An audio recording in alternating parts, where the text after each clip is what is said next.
Çocuklar şimdi bakın şöyle düşünün.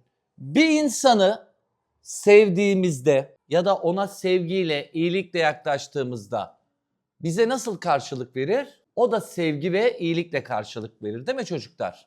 Ama bir insana kötü davrandığımızda o da bize kötü davranabilir ya da üzülebilir. Şimdi aslında yapacağım deneyde öyle bir şey göreceğiz ki biz bunu sevgiye uyarlayacağız, iyiliğe uyarlayacağız. Yapacağımız deney bataklık deneyi diyebiliriz. Tamam mı? Türkçesi bataklık deneyi. Gördüğünüz gibi aslında çok fazla malzemem yok. Nişastam var. Şimdi bakın kabın içine nişastamı boşaltıyorum. Şöyle boşaltayım yavaş. Evet.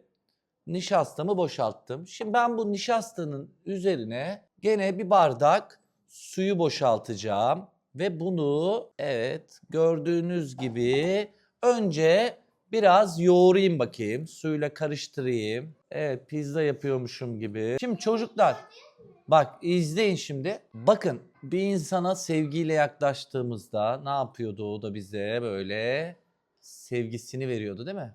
Gördünüz mü? Bakın elim batıyor. Evet bak elim batabiliyor. Gördüğünüz gibi böyle yumuşak bir dokusu var.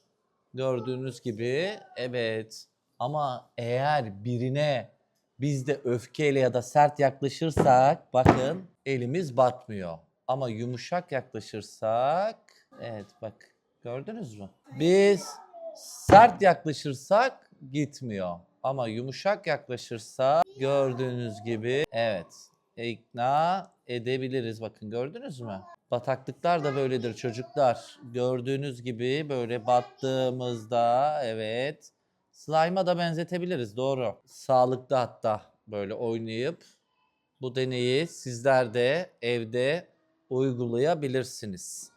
İhtiyacımız olan tek şey nişasta ve su. Evde siz de rahatlıkla yapabilirsiniz bu deneyi.